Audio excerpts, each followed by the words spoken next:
It had been a day of silence, not deliberate but born of duty. At the embassy, both of them had been consumed. Endless meetings, signatures, and schedules that didn't allow even a shared glance. He had meant to check on her between sessions, but each time his phone buzzed, another diplomat walked in. She too had drowned herself in work, convincing her heart that keeping busy meant keeping calm.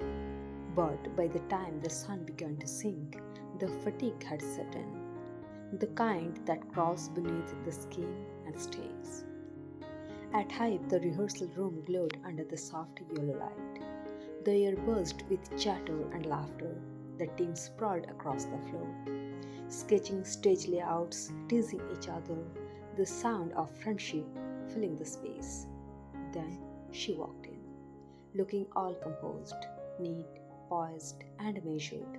Yet something about her was painfully fragile.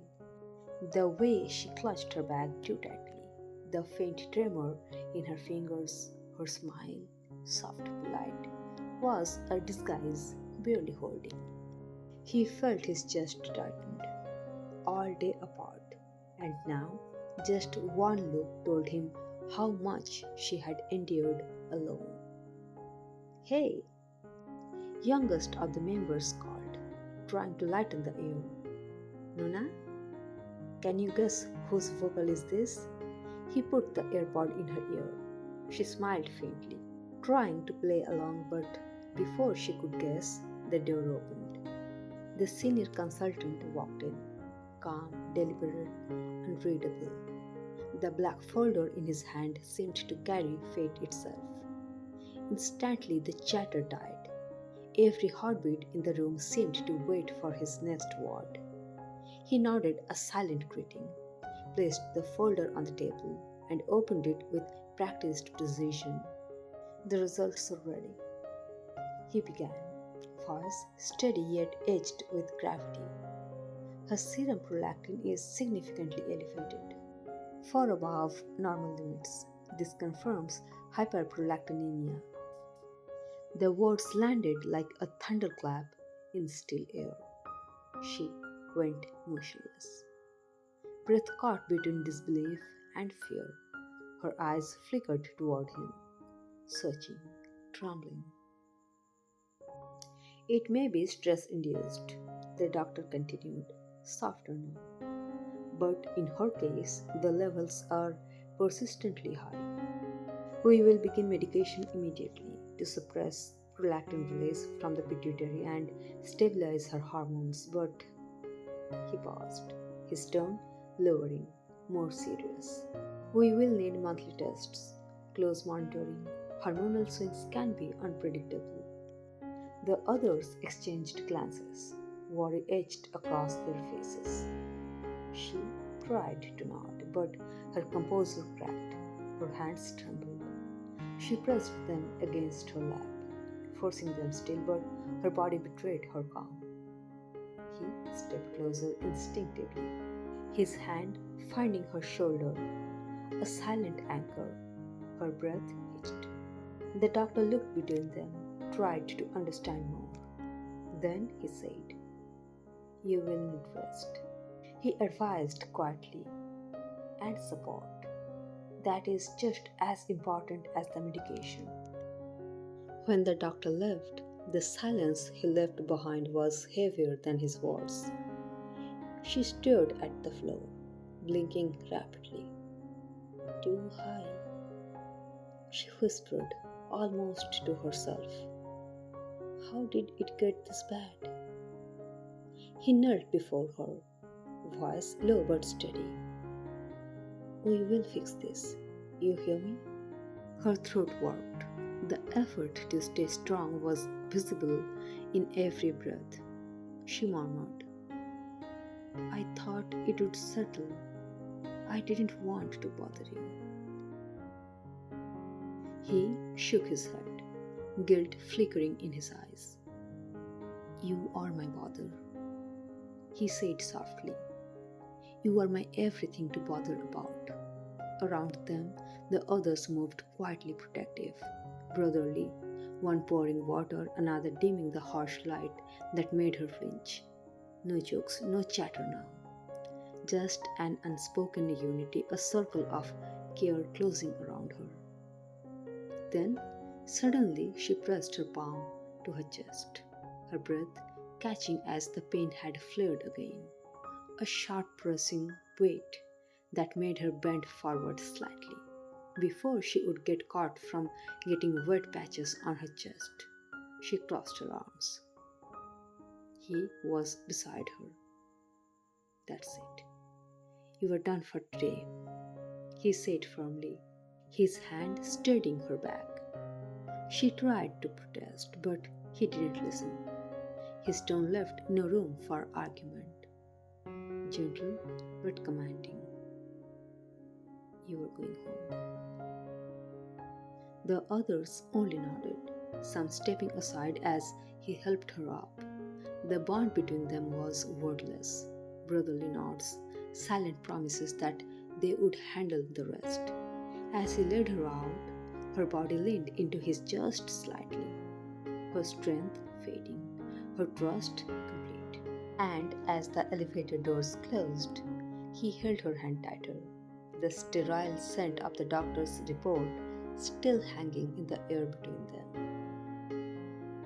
By the time they reached his apartment, night had fallen completely. The sky outside was a star-colored hush, the city lights smearing across the rain-damp windows. He carried her bag in one hand, his other arm gently supporting her as if she might dissolve if he let go. Inside, the quiet was almost too loud. The hum of the refrigerator, the ticking clock, everything felt suspended in a fragile kind of stillness. She sank onto the couch, her movements slow, drained. Her face was pale, eyes glassy with exhaustion. A stray lock of hair clung to her cheek. He crouched before her, fingers brushing the hair back, his voice a whisper. You didn't tell me it was this bad. She tried to smile, but the efforts broke halfway. You were working. I didn't want to worry you. He exhaled sharply, guilt flashing across his face. You are my first worry, always. Without wasting a single moment, he concentrated to peel off the layers of fabrics from her body, one by one. And when he noticed the black colored, he exhaled sharply. Can you tolerate the pain one more minute, please? I have never seen you in black. It might sounded like a request. For her, it was just like part of another simple conversation. So she turned her face instinctively. Hmm, you look fuller, and somehow even more beautiful in black than any other color. He murmured, his fingertips glided over her bare back, following the gentle of her spine, before pausing, and then, with quiet certainty, unhooked the clasp. A sharp breath escaped at the first rush of relief, but in the very next moment, the ache surged back, swelling and consuming the fleeting ease. She flinched, hesitating as the discharge broke through a sharp sting tearing through the fragile stillness. He knew how to feel her relieved, surrounded his warm lips around her and began to. He had to keep in mind that the suction pressure had to be kept under complete control, and quickly shifted his attention to the second one as he never liked to waste. From tomorrow, you will start your medication. This condition should only last for a few more days, he said, offering a reassurance that eased her halfway into relief. She felt calmer, yet not completely at ease. Something still tethered her to uncertainty. He was aware of it, and with that awareness, he consciously intended to take advantage of both her condition and the vulnerable situation. Can I ask you for something?